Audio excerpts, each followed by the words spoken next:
All in all, I was not unhappy with the second exam. I posted the key. If you've got questions, please take a look. If you want to talk to me about your grade, that's fine. This was eminently achievable, although there is a narrower standard deviation than my other exam that I gave back today. So I'm impressed. Not a bad deal. But specifically, if you've got questions on where you stand at this point, or why did I lose points here, or what was the actual thing, please take a look at the key and come talk to me. Okay? I want to move on with some more number theory.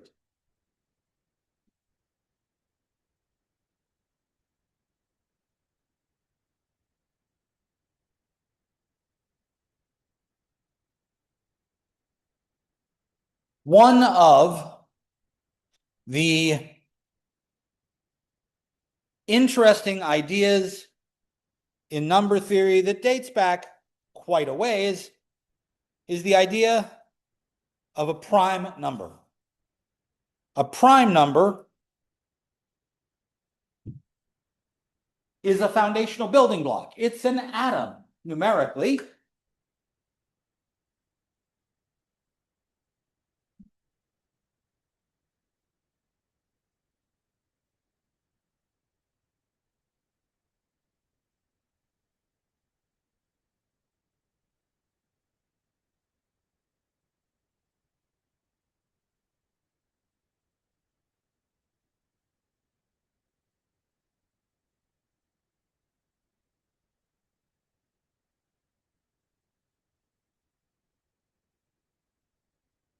A number is prime if it has exactly two distinct positive integer divisors. The word distinct there is actually really important.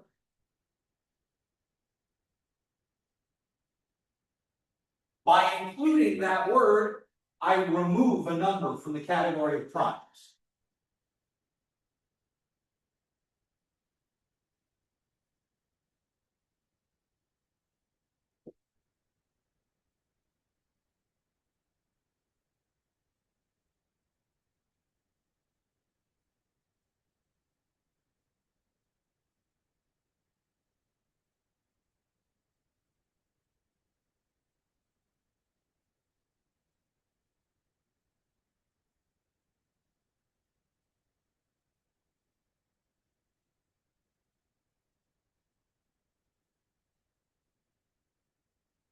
A number is prime if and only if one divides it, p divides it, and for all other positive integers k not equal to 1 or p, they don't divide it.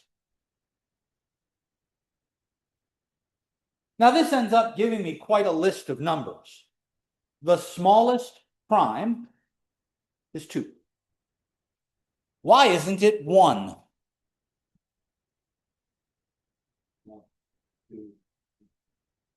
That will be where this word distinct is required. If I think of the numbers that divide 1, the only positive number that divides 1 is 1. I can't count it for 1 and p, I can only count it once. Okay. 2, 3, 5, 7, 11, 13, 61, 97, 5,119, 9,973. There are lots and lots and lots of prime numbers. 2 to the 110, 503rd power minus 1. That's, by the way, 33,000 digits long.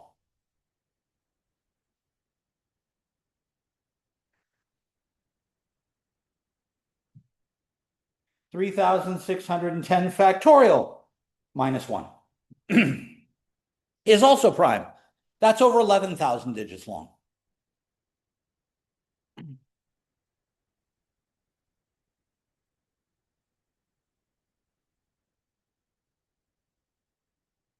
Prime numbers are everywhere. And the reason they are so ubiquitous and so necessary is due to a really nice theory.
This theorem, which is a version of the fundamental theorem of algebra, fundamental theorem of arithmetic, says that every number bigger than 1, every integer, can be written as a product of primes in exactly one way, as long as I think of those primes as ordered from smallest to largest.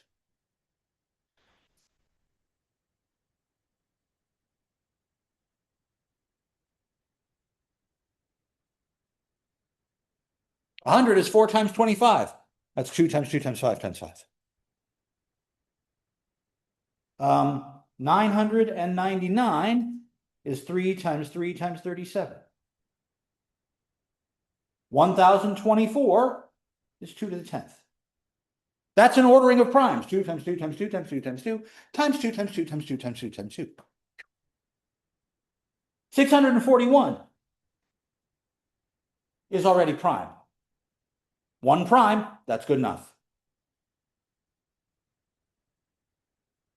1,999,877 is 11 times 281 times 647, and each of those factors is again prime. No matter what number you give me, I will be able to write a decomposition of it in primes.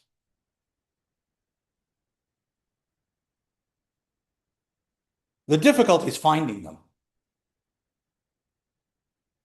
So numbers that are not prime are called composite. They're made up of, composed of primes.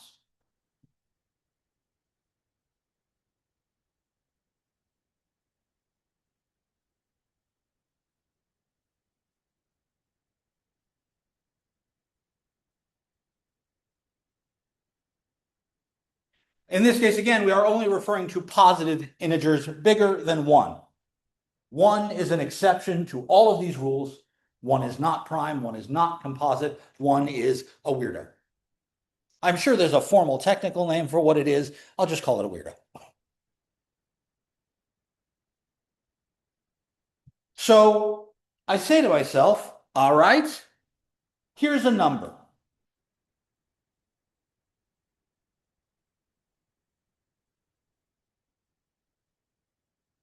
How do I know whether this number is prime or composite?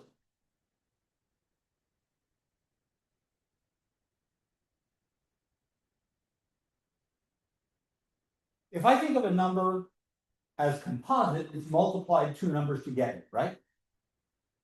I can think of that as a physical area. A rectangle. We said up here that 100 is 4 times 25. I can draw a rectangle with one side of length 4 and one side of length 25, and its area is 100. That's composite.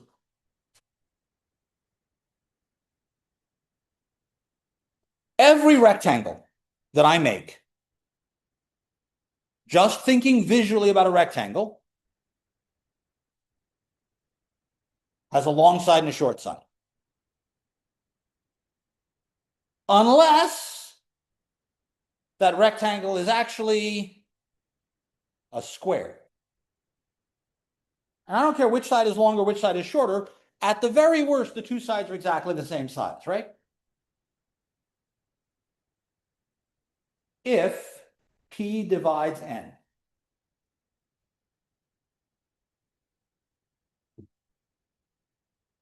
then there must be some value of P that's the short side. And the short side's never going to be bigger than the square root of the area.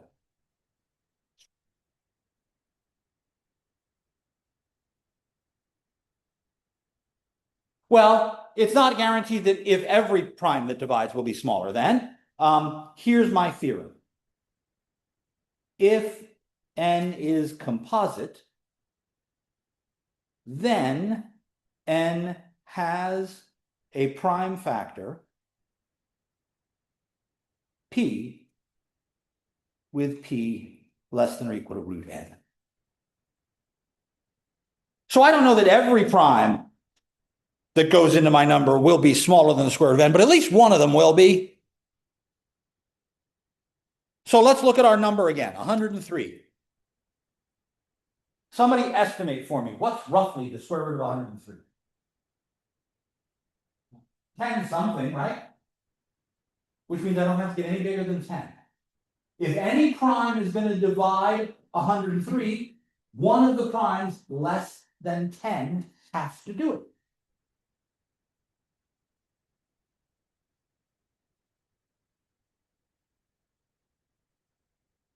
It's like 10.1 or something, 10.15, somewhere in that range.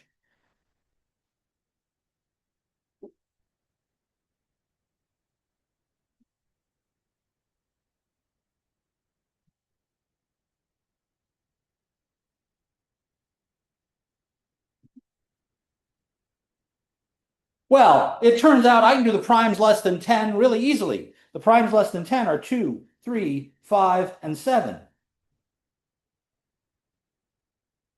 Does 2 divide 103?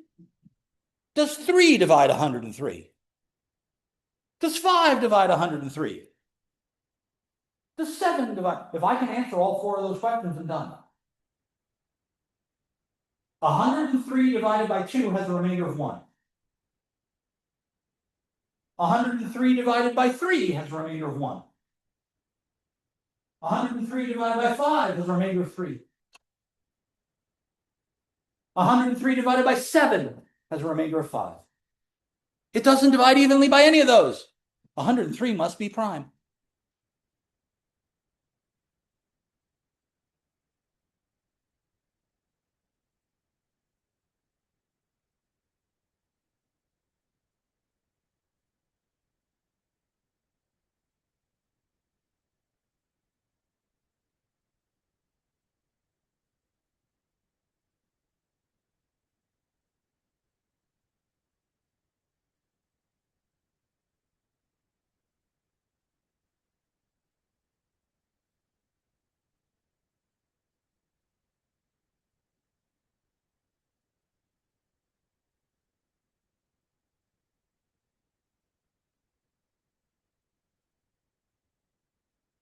This idea can be turned into a recursive algorithm to allow me to factor any number.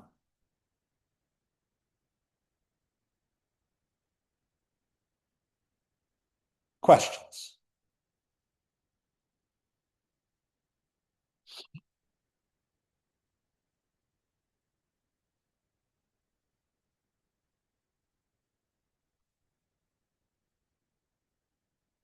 Now, if I'm going to follow an algorithm, it needs to be an explicit set of instructions, right? So I'm going to think about the algorithm for factoring 7007. If I want to solve this algorithmic, I need to start with the smallest possible prime and work my way up. So the first thing I need to know is how far do I have to go? Grab your calculators. What is the square root of 7007?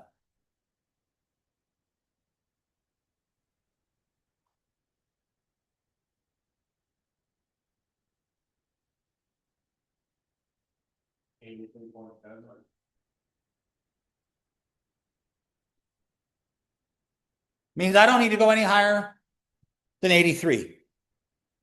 If I have a prime, it's got to be less than 83.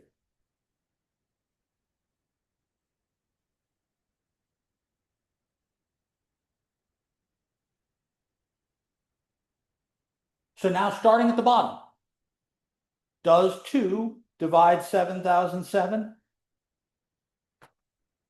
Yes or no? Why not? It's not even. 2 only divides even numbers. So now I got to look at 3. That's the next prime up, right? How do you know if a number is divisible by 3?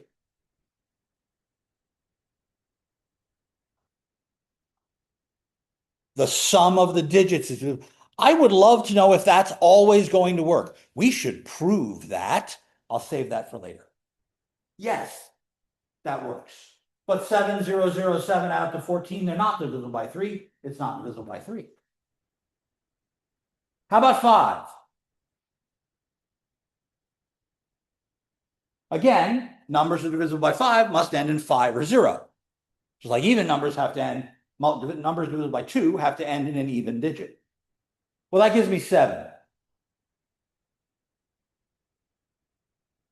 That one works.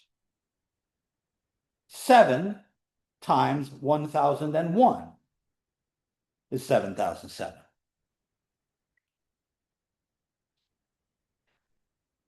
Okay, great, wonderful. By the way, there is a divisibility test for 7 as well, just like there's one for 2 and 3 and 5.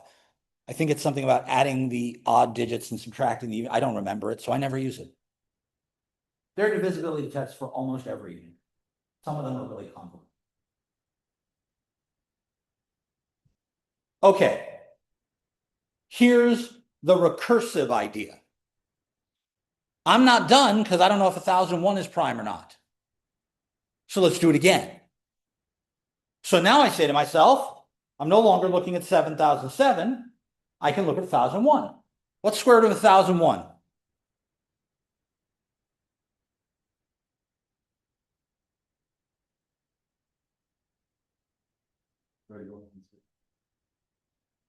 So if I have another prime that works here, it's got to be less than 31. Yes? However, I don't have to start over from 2. Because if 2 or 3 or 5 were going to work, they would have already worked. If 2 divides this number, then it also would have had to divide that one because that's in there, right? So I don't need to do any number we already got to know for. I can start at 7. Does 7 divide 1001?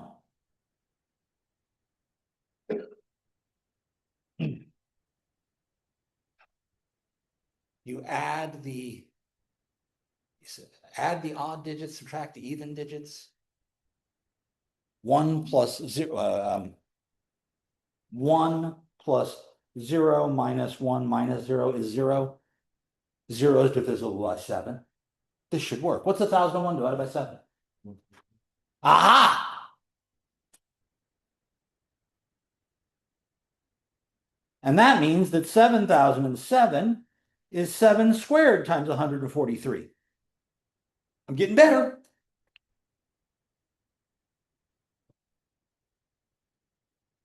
What's square root of 143?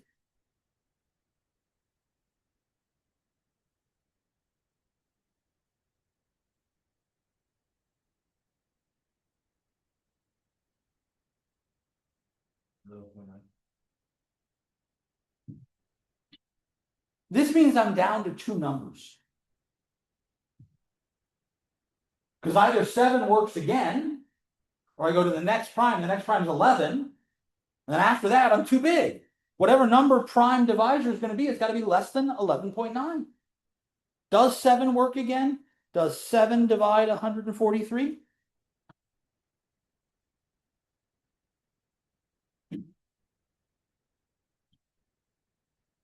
$143 divided by 7 is 20 with 3 left over.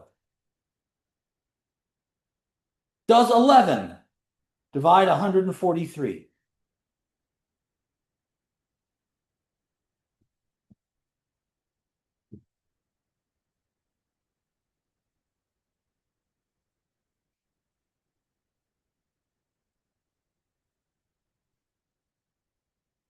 Yes. 143 is 11 times 13. And that means that 7007 is 7 squared times 11 times 13. What's the square root of 13?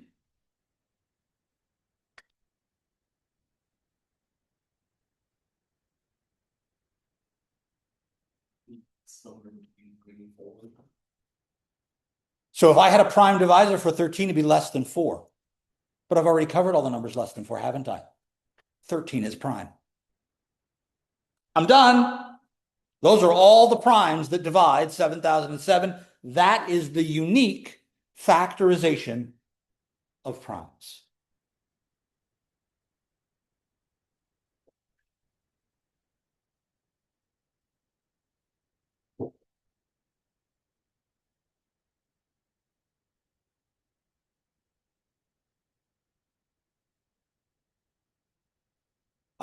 Unique up to the order in which the primes are written, which is why I specifically said if we want to put these in order, they have to go from smallest to largest. 7, 7, 11, 13, that's all of them. Now, it might have helped if I knew in advance that 13 was prime. It might be useful to come up with a nice way of listing prime numbers. I mean, I started earlier. Where's my list from earlier? Right? I just started rattling off primes.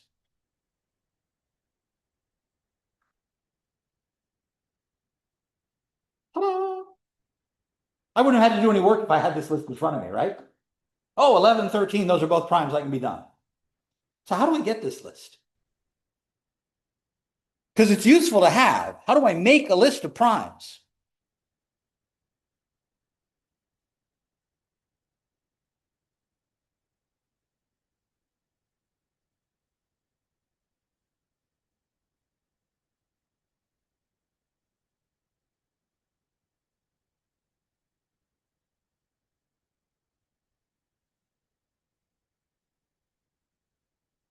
Well, it's actually easier than you think.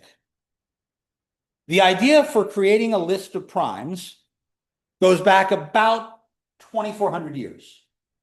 A guy by the name of Eratosthenes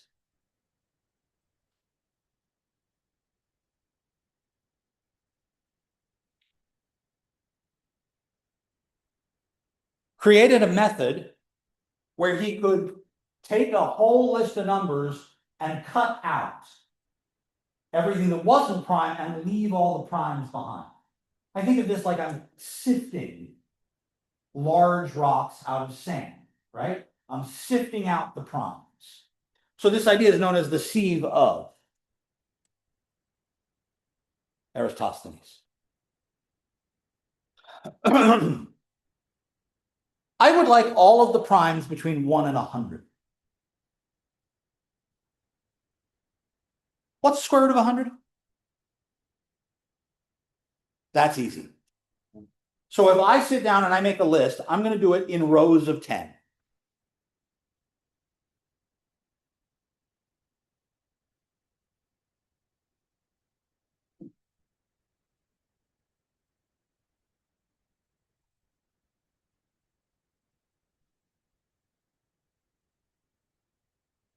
So I make a list.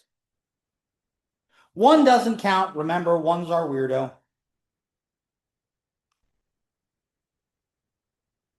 Here's the way the sieve works. The first number in my list is prime. Nothing less than it divides it. So it's only divisible by 1 and itself. So this number is prime. Now, walk through the list and cut out every number that's a multiple of that. So since this is 2, cut out every other number. Skip, cut, skip, cut, skip, cut, cut, cut, cut, cut, cut, cut, da da da da da, cut. None of those can be prime. They're all divisible by 2. The next number in my list is prime. It's not divisible by anything in front of it.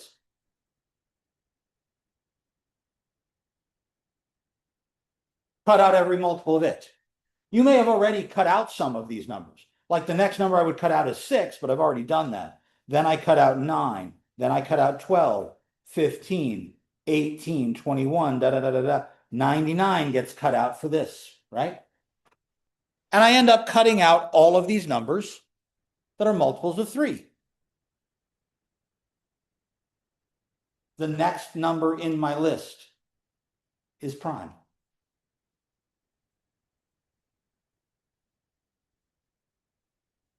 cut out all the multiples of it. Okay. Cut out the next 10, 15, 20, 25, 30, 35, cut out 100 again, right? Now, I probably will hit numbers I haven't hit before at this point. So 50 wouldn't have been hit already, but it'll get cut now. I'm sorry, 55. 50 would have gotten cut when it was because it's even. The next number in my list is prime. Cut out all of its multiples, 14, 21, 28.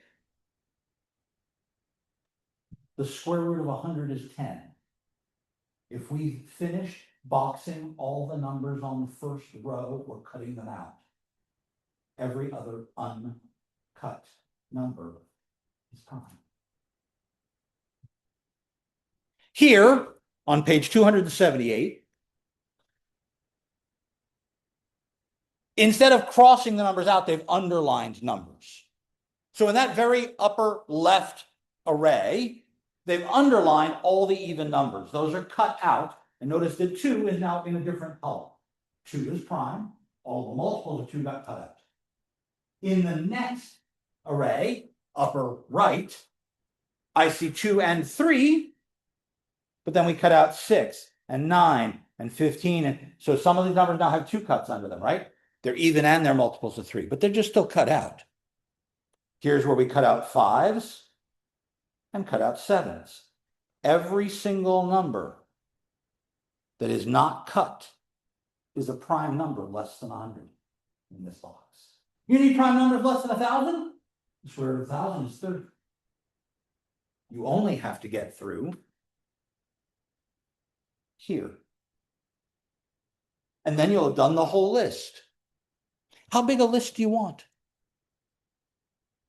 This algorithm is big O of square root of n. It takes square root of n passes.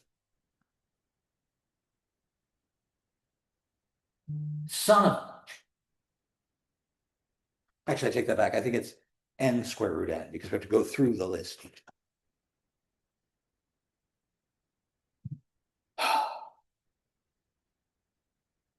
This looks like a useful list of numbers to have. That was the hint dropping.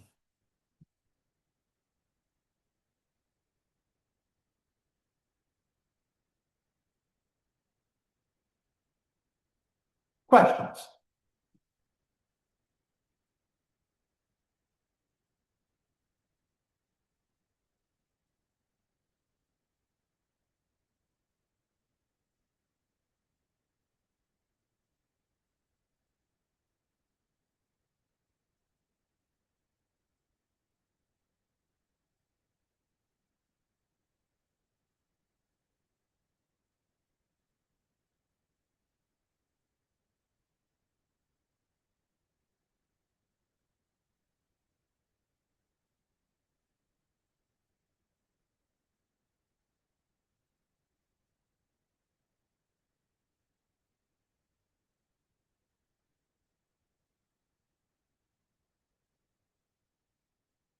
So, how many prime numbers are there?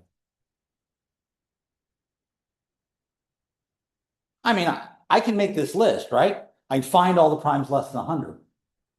I can make this list and find all the primes less than 1,000 or 100,000 or 100 million. Am I ever going to run out?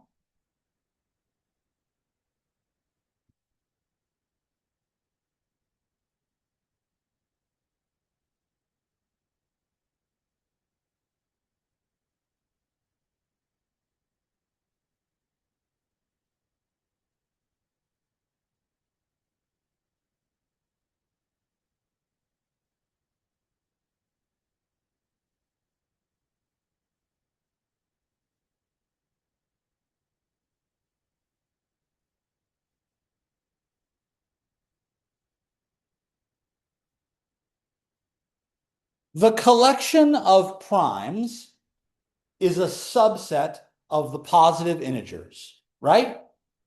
So it can't be any bigger than the positive integers, but the positive integers are countably infinite. So this list is either finite or countably infinite. Can't be uncountably infinite.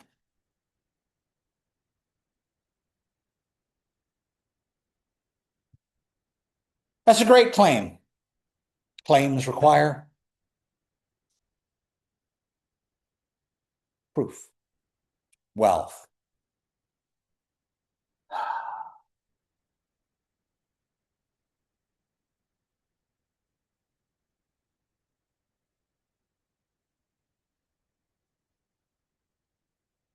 How am I going to prove this?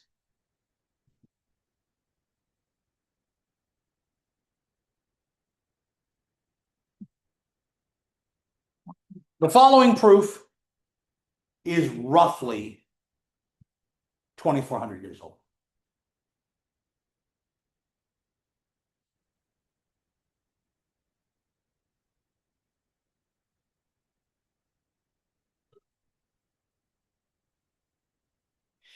If I know the list can't be uncountably infinite, it's either countably infinite or finite. Let's suppose it's finite.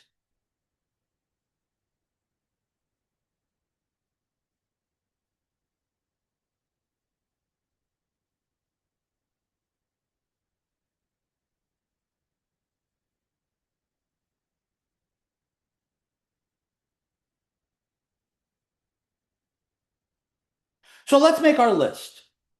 P1 less than P2 less than P3 less than ... less than P little n. So the first one is 2, the next one is 3, the next one is 5, 7, 11, 13, 17, 19, ... until I stop somewhere. I don't know where, but I'm going to stop somewhere.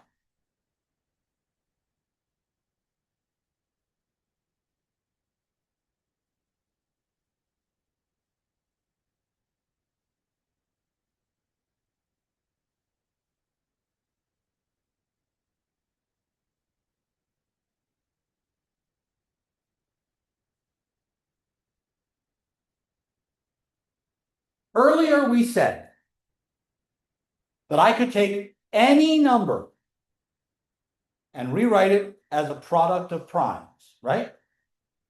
I'm going to give you a new number.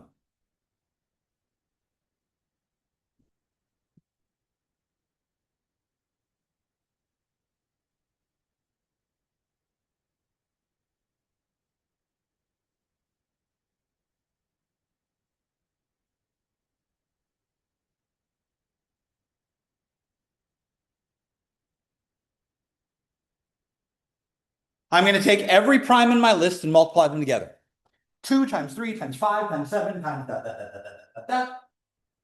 up to the end of the list, plus 1.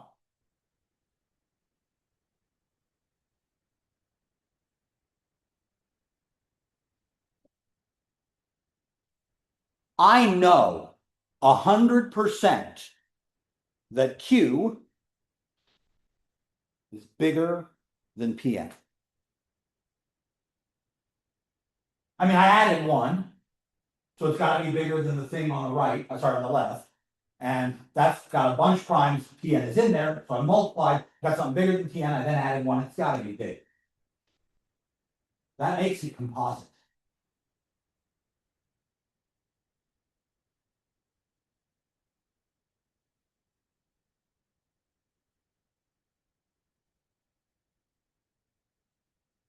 It's bigger than the biggest prime ever,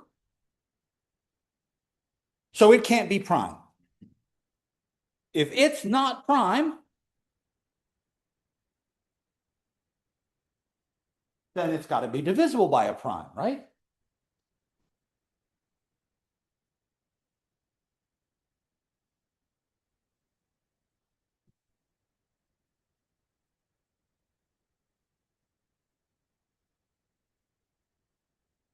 If it has to have a prime factor, then it has to be divisible by one of my already known p's, yes? What happens when you take one of the numbers on this list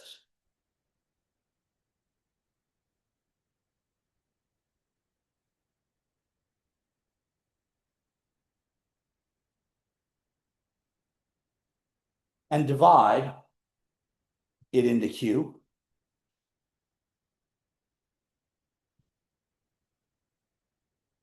Colin? Matter of fact, there'll be a remainder of exactly 1, won't there? Pick any of these numbers and that'll multiply this part, but it won't multiply this part.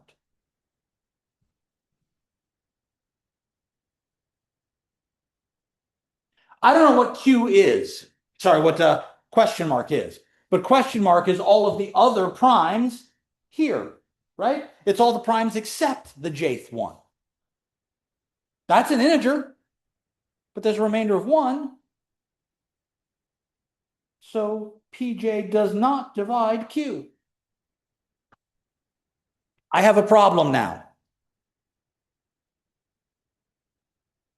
The problem is this is a number that's not prime, but it's not divisible by any other prime. You can't do both of those things at the same time, can you? If you're not divisible, then you must be prime. Here's my contradiction.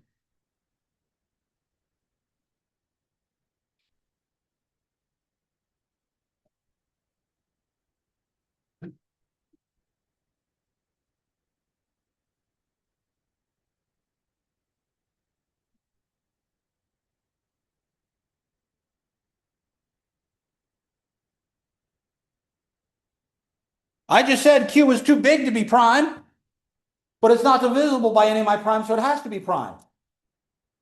Oops. Or Q is divisible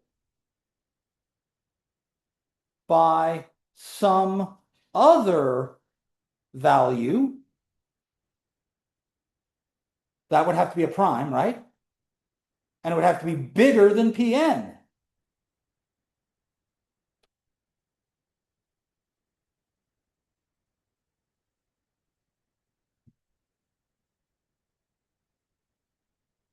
Again, there's a contradiction because we said Pn was the biggest prime.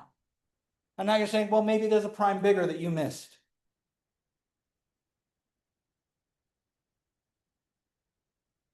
No matter what list you write, one of two things is true. Either the number you generate like this is prime, or it's got a prime factor that's not on your list. You missed a prime. If you always miss a prime, then you've never found them all. There are infinitely many.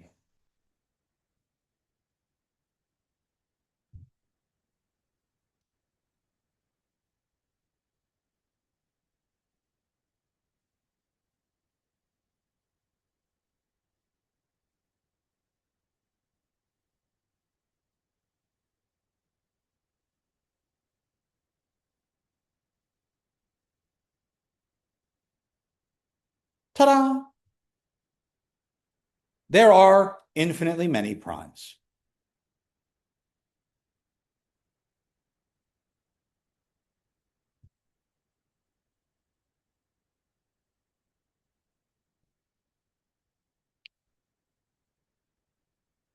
Questions?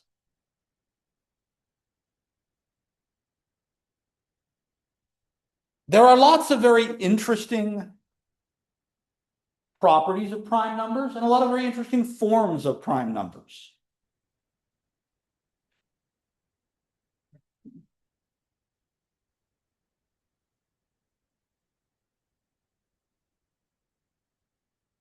A priest by the name of Marin Mersenne said, I think that numbers that are written as 2 raised to some power minus 1, as long as that power is a prime, should be prime. What's 2 squared minus 1?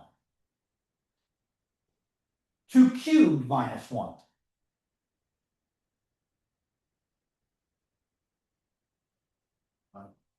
2 to the third, 2, 4, 8, minus 1, I get 7, which is prime. 2 to the fifth.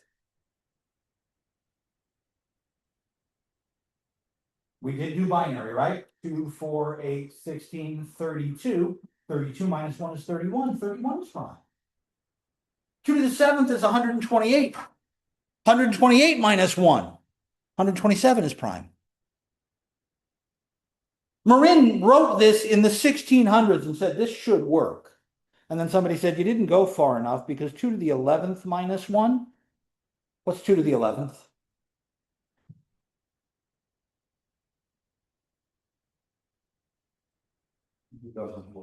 So if I subtract 1, I get 2047.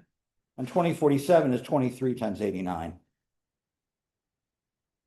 Damn. And other people looking at this said, well, there's something weird about 11. Maybe it's the 11 that's a problem. And Pierre de Fermat, Fermat's theorem, same guy, Fermat said, well, let's look at primes that are 2 to the something. And then we'll add 1. So we'll take Fermat's idea and we'll iterate it again. Maybe this will work.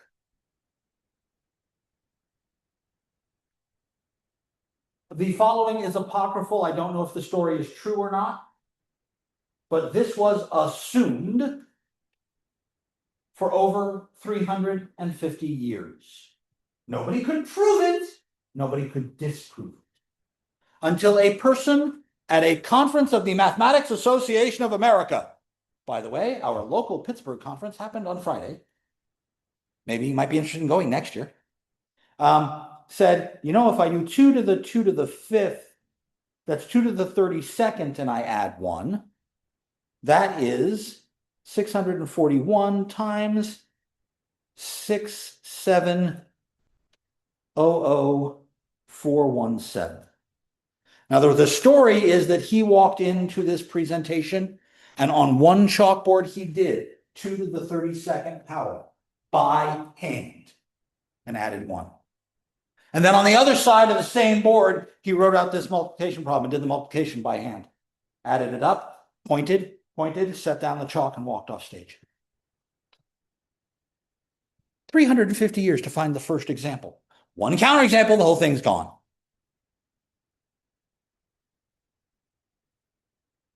David Hilbert said, you know, the only even prime was 2. Every other prime is an odd number. And in one idea, that makes 2 the oddest prime of all. He said, odd numbers are either 1 bigger than a multiple of 4 or 3 bigger than a multiple of 4. Hilbert was able to show that there are substantially more primes of this form than there are this form. That's weird.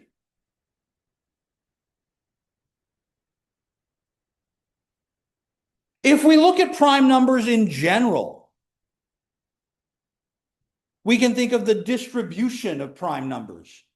I said 2, 3, 7, 11, 13, 17, 19,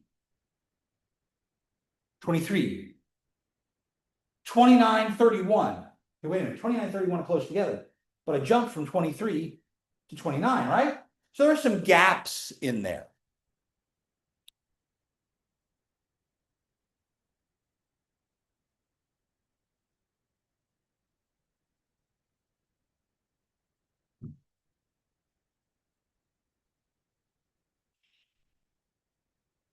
If we define a function that counts primes, pi of x is the number of primes less than or equal to x, then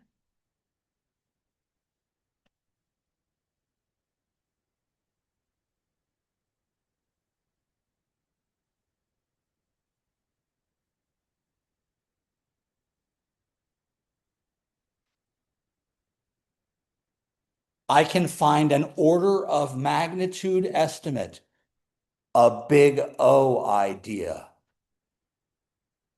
Technically, it's not big O, it's big theta. I can find a big theta idea for the distribution of prime numbers. That means as you get bigger and bigger and bigger, prime numbers get further and further apart. But at the same time,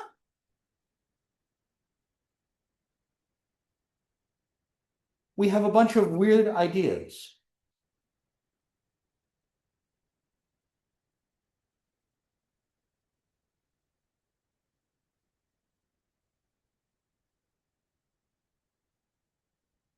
A pair of numbers are called twin primes if the distance between them is 2. So like 5 and 7, like 17 and 19, 41 and 43. Right now, there's a claim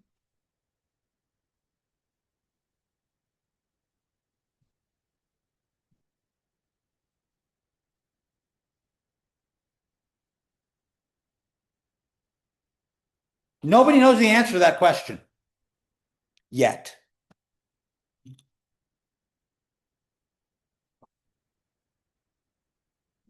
These are questions that are still open right now. Nobody knows the answer, but they're related to some of the Millennium Prize problems. So if you can find an answer, you might earn yourself $1 million.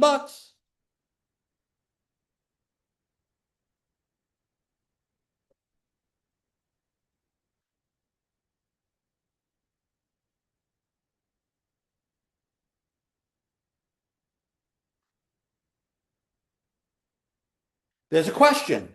Can you always find a prime between two consecutive squares? Between 25 and 36, there's at least one prime number. Between 36 and 49, there's at least one prime number. Between 121 and 144, there's at least one prime number. Between 961 and 1,000, there's a prime number. You sure about that? It's a good question. Christian Goldbach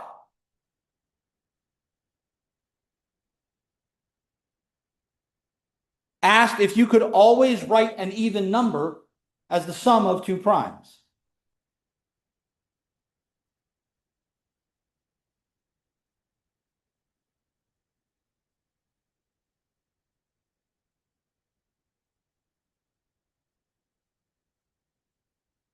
Please notice he's not saying a prime number can be written as the sum of two primes, but any even number.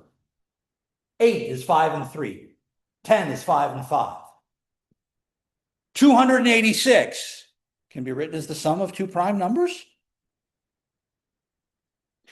The real neat part about this is it's splitting from multiplication, primes are a multiplicative idea, to adding.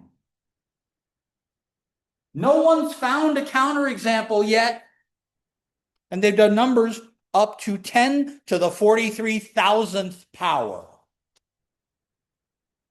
No one's found a counterexample yet. No one's found a proof either.